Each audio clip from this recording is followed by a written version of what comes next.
We are card carrying. Okay. Everybody be quiet. Hello, Joe LaRocca speaking. Is this Peter? This is Park. Park, sorry. I knew I was going to say that all day. I've been thinking your name was Peter all day. And the other Joe has been going, no, it's Park. And I go, oh, yeah, that's right. Yeah, it's probably the Puterbaugh part that... Puterbaugh. Yeah. We were thinking it was Puterbaugh. No, long U, Puterbaugh. Puterbaugh. Okay, that's good. All right, let me just make sure. Is the audio coming in good? All right, everything's good. So, yes, Fish, the biography. You wrote this book. I did indeed. I was very excited to have the opportunity to talk to you because I've kind of gone the whole course with Fish, I feel like. I came in like probably a little bit late. After reading the book, I realized that I probably came in around Hoist or so, where my brother was had a BMG record subscription and got Hoist because one of his friends who had a friend in college said it was cool. And basically then throughout high school I saw them, a handful of times, a bunch of times until it all culminated to seeing them at, when they reunited, seeing them at the IT Festival, and then basically from that point, being like passionately in love with them to basically never seeing a big concert ever again and never having the desire to see them. So I feel like I've gone full circle, whereas, where you get to the point where, all the people who are super fans think, like Hoist is like the Poser album or whatever, or the, like the entry-level album, and that you don't understand Fish unless you listen to them live. And I feel like I've come all the way back around to Hoist probably being my favorite album of theirs, just because I loved Hoist, and I loved Rift, which came out right before it. To this day, I think Rift is... Yeah, and Story of a Ghost are all... I actually have really enjoyed their studio albums, which I know is like not what you're supposed to say if you're a Fish fan, Well, I mean, if you're in Fish, they put a lot of time and effort and thought into making their records be as good as they could, so they're not dismissive of them. Yeah, because that's always a thing you would hear from the fans, that they don't even care about their studio albums. They they just have to do that. I remember hearing that and being like, it's not the vibe you get from listening to, most, I would say like half of their albums are very, very well, or they're all well produced, but about half of them feel, really complete and definitely well thought about, and not necessarily focusing on the jamming aspect, No, and I think they tried to do in the studio what the Grateful Dead seldom were able to do, which is to carve out a different identity for themselves and have their records stand on their own as being a representation of that group of songs they'd written and recorded. With the Dead, I think the studio albums were somewhat problematic, especially post American Beauty. Yeah. Maybe Terrapin. Yeah, Terrapin was a good one. Yeah. But Fish, whatever else you think about those records, they certainly did not treat them lightly. They spent months working on them, deciding where they wanted to work and with whom, and how to winnow the batch of material down to a great sounding record. So no, I think the fans or those who dismiss them are off base, because Fish certainly didn't dismiss them. Right, exactly. I think that's a really good point. I mean, what do you think are some of the biggest differences between Fish, and because I know it's a big topic both in the book and just, in the public, especially how they really ramped up when Jerry Garcia died, to just kind of people, put the helm on them for being the jam band. And there are similarities, but what do you think are some of the major differences? Well, I think they came along in a different age. I think that they came along in an age of I don't know, the internet and technology being very, very different. I think as I've had this discussion with Kevin Shapiro, the band's archivist, he pointed out that the Dead in concert would hit and sustain a groove. The idea was to, find and maintain a groove over the course of a set, whereas Fish were a lot more, jumping around. I mean, you would get a ton of variety in within a set of Fish. You'd get Right. wild, lengthy, jammed-out songs. You'd get short, intense, fast, almost hardcore songs. You'd get a little bit of Americana. You'd get a left-field cover version. Yeah, that's true. But whereas with the Dead, they really did try to hit and maintain a groove for the duration of that thing, and they wouldn't step too far outside that groove, tempo-wise, material-wise. And Fish was a lot more erratic, not erratic in a bad way, but just erratic in that they tended to move around a lot more. So so that I think is one big difference, and I think it kind of put off some of the older Dead heads who were used to being put in that comfort zone by Jerry and the gang. And Fish, while they'll be the first to admit that the Grateful Dead were important in pointing them in the kind of direction they like setting up how you do it, how you down tour. the road, their influence, I would say there's an equal influence, musically speaking, from the likes of Carlos Santana, and from Led Zeppelin, and from Jimi Hendrix, and Frank Zappa. Yeah. And Crimson. That's a good point. No, I mean, I always wondered why, for some reason, when I was really, really big into Fish, why the Dead never really, I'd always hear them and, but it just never hit me the same way. And I always kind of felt that they kind of got looped together just based on the nature that they kind of do similar things in the sense that they have a similar type crowd, I would say, that follows them to a degree. And they travel across America playing tons of large outdoor venues, a very loyal audience that will follow them from show to show. Have you seen like hundreds of Fish shows, or how did you come upon this topic? I mean, I wish I'd seen hundreds. No, I'd say at this point it's more like 50, something like that. A rather modest number, but some very key shows in addition to, just average, ordinary shows. I mean, I've been to a number of the Halloween concerts and the New Year's Eve shows. I went to New Year's Eve in Madison Square Garden, but probably the most recent time they did it. Because I know there was a time that I didn't see. Yeah, I saw them in '95. I think it was New Year's Eve. That must have been pretty amazing.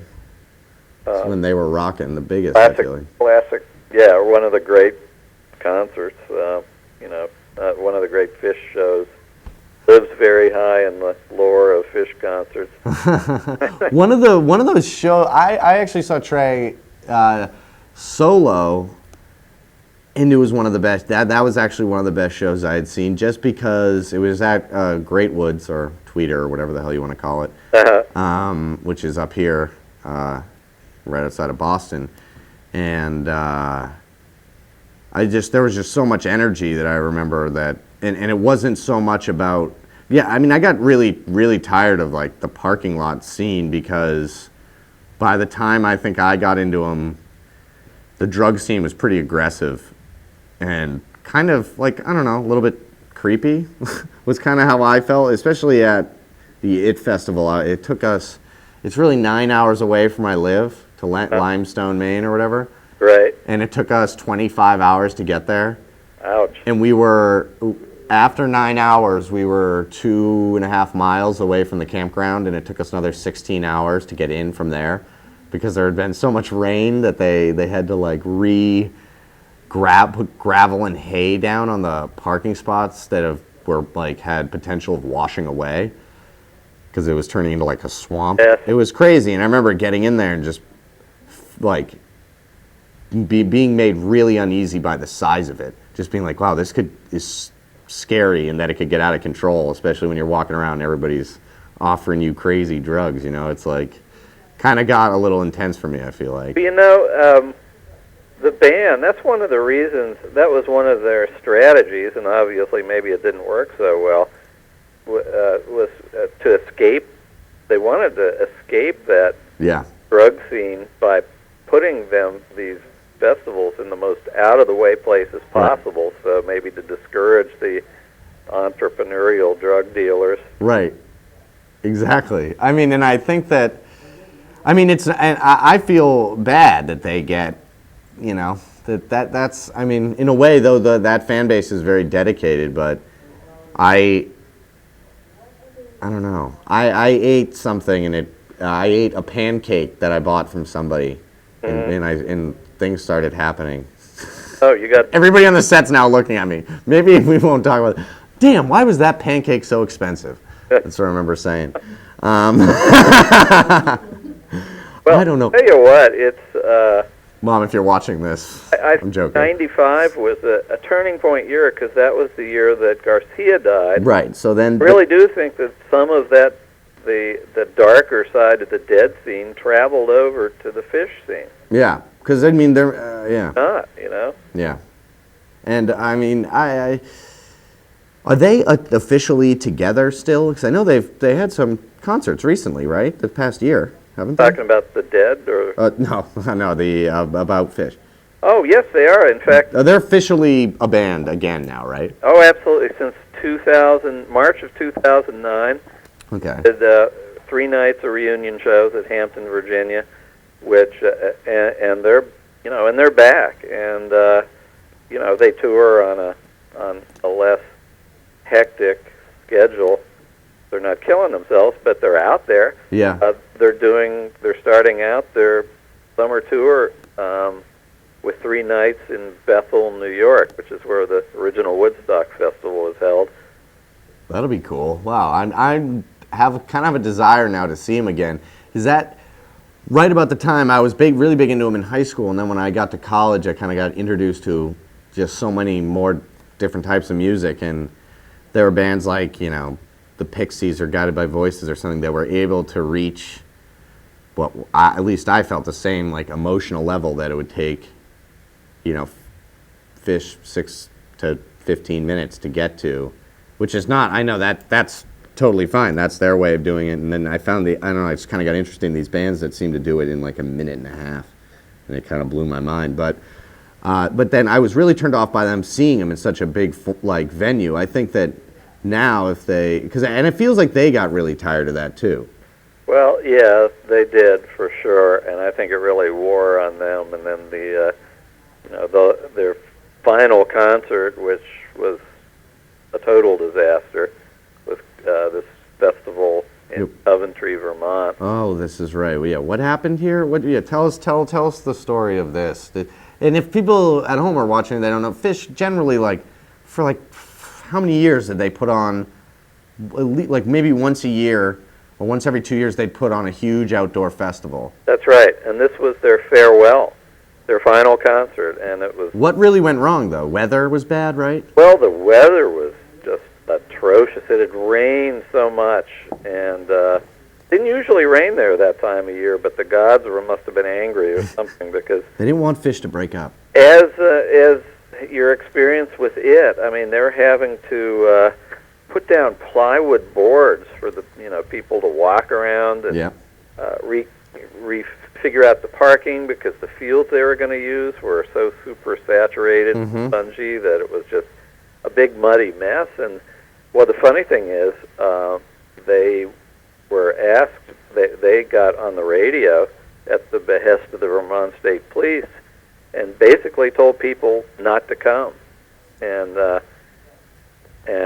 because there was no way to get in and the conditions were too bad, and, but there are already people there, and those that were en route, and it's one of the testimonies to how loyal their fans are and the length still go to, they couldn't go any further up the interstate, so they parked by the side of the road and walked in, and some people walked 20 and 30 miles. That's crazy. People were, when I was in line for it, like I said, for like 12 hours, just basically queuing up just to get in, basically. There were people like just bathing in this river that was beside the road, and people from the houses all in the area brought out their grills and started like making food and giving it to people. It was crazy. I mean, it was definitely part of the experience, but you know, it's much nicer just to take the subway downtown and just see a show. You know, a little bit less of an ordeal. Well, and then they weren't in the best of health, themselves. Mm-hmm. A sad occasion, and it was not their best playing, and that's what convinced me that they were going to. Even though they broke up, even though that was the last show, and they were as far as anyone was concerned, they'd broken up. I figured that there had to be more. They couldn't end their story with that. I mean, it makes sense to. I mean, what did they traveled for like 15 years playing like how many shows a year did they play? Like I remember at one point in the book it was like they had a modest year of 120 shows or something like that, and I was like, Jesus, that's a lot.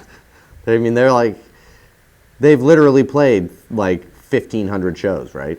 Well, something along the lines of that. That's over 1,500. That's crazy. I think their biggest year was 1990. They played almost 150 shows. That's like almost every other day. Yeah. So that's pretty crazy. Yeah, and if you've been to a Fish show, it's not like.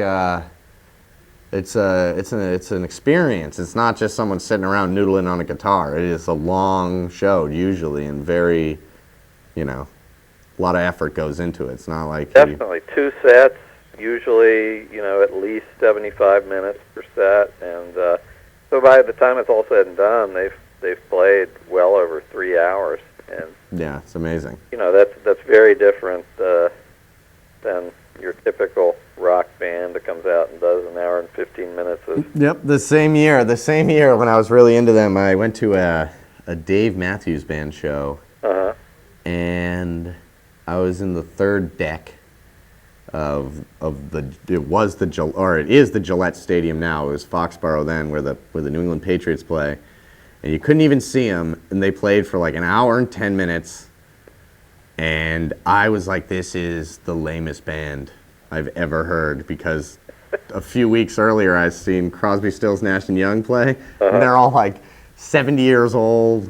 They're like dying, and they played like 3 hours, And so when I was like, all right, you gotta, some criteria for me now on judging. Better bands. you say that about Dave Matthews than me. Yeah, you can't. But unless you. The truth is that I don't think they ever generated near or any jam band really, to me, ever came close to the kind of kinetic energy that Fish can generate when they're really. Yep, I mean I completely agree. That's why it was strange for me, because a lot of my friends who were into them were also into a lot of other jam bands, and I just couldn't, for some reason a lot of the other, especially then the Disco Biscuits came out, and I immediately was like, this is like a big change if some of the crowd goes this way, because there's more of a club vibe to them, and I know that they also have a kind of a scary drug crowd as well.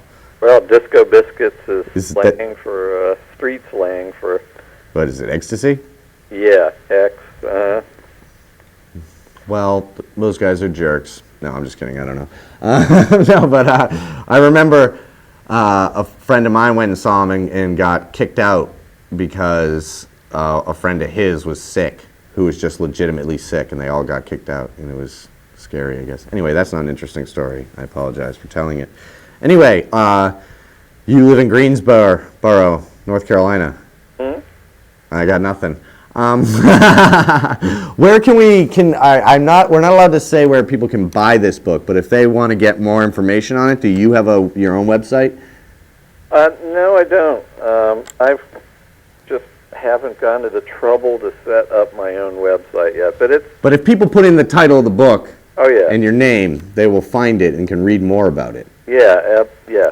Absolutely. Good. Absolutely. Yeah, we are an access station. No call to action. Uh-huh. But and also go rent it from your library and return your old books and pay up because they need the money to keep going. Anyway, Parke, thank you very much for talking to me for so long. Keep writing these books, and I'm going to keep reading them, and then we'll keep having you on. And what's the deal? Are they playing up there? Are they playing near you? They probably are this summer. We just got the book here, and I went, hey, I've heard every Fish song ever, probably. That's what I said. And they go, oh, good, you can interview them. And I went, that sounds great. So, I mean, I feel that, I mean, I guess, what do you feel like they're like now? I haven't seen them since they've gotten back together. How would you compare it to they were in the past? Well, fans refer to them now, this is Fish 3.0. Okay, yeah. And up to the hiatus in '99, that's Right. Fish 1.0. Yep. And from hiatus to breakup is 2.0, and now this is 3.0. I think version 3.0 is more streamlined. I think that the jams do not go on as long as they did at the height of, when they were Yeah, when you get a It's 42 way out minute there. tweezer or something, yeah. And to me, it's almost like a classicist version of Fish. I mean, to me, they're really doing it right. There's no corner of their huge catalog that they won't revisit at some time or another. Nothing is off limits. Yeah. The jams are concise, and to me, they're just really clear-headed in communicating. Well, I think that's a really interesting part in the book when after Trey's gets in trouble a little bit for some drugs and whatnot, actually pretty big trouble, it sounded like, in terms of course, if he wasn't a musician, he'd probably definitely be in jail, but he got some, long probation, and there's that quote he says where, way back in '95, he says, you think I'm going to be playing You Enjoy Myself for the rest of my life, traveling around, and then after all that stuff, he says, I'd play that song 5 times a day. Yeah. Just to not, I don't know what I was thinking. But I think that's, shows that they kind of got out of the way they wanted to be. Now, I'm actually interested in seeing them again. I would definitely go. I think you'd be pleased. I think you really would enjoy what you saw. And to me, even the crowd is, I don't want to say tamer, because they're definitely into the music every bit as much as they were. Right. They just seem a little more clear-headed themselves. Maybe that's just the arc that the band and the people themselves take, yeah. Because, they always say that when they were getting compared to being, when they were getting called a drug band, they're like, what, these kids are going to do drugs either way, Yeah. I'm just giving them something to do, Right. Might as well listen to something, so. Anyway, Parke, thank you very much for talking to us, and I hope we get a chance to talk again soon. Maybe about, are you writing something now? I appreciate it. Enjoyed talking to you. Are you writing something right now? Well, am I? I'm in the process. I mean, after doing writing that book, which ate up about 2-3 years of my life, I took a break from book writing, and I'm doing college teaching and more just magazine, newspaper type writing. But I'm getting the bug to write another book, and I have a bunch of ideas. So. And I do write travel books that I update every now and again. I've written a couple beach guidebooks, I guess you would say. I have guides to the beaches in every beach in California, every beach in Florida. So I'm kind of a beach bum when I'm not doing music writing. Yeah, it sounds like you got a real rough life traveling around with fish and going to the beach, writing books about it. You're a very smart man for picking that career. So finish your next book. I don't care what it's about, and send it on down here, and we'll have you on. All right, appreciate it. Thank you very much. Have a good weekend. You too. See ya. Wow. Parke Puterbaugh. He,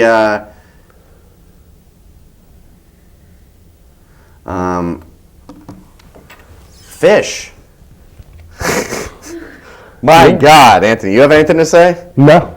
No. No. Should I tell one of my fish stories real quick? Do you have time? I think we have time just to roll it out on this. Okay. Well, Well, can I just say, for anybody concerned, our roommate is fine. He's alive. oh, he is? Yeah. What was he doing? She found him. I don't know. Where was he? I only heard her side of it. I didn't ask. She called you? Or she Facebooked me.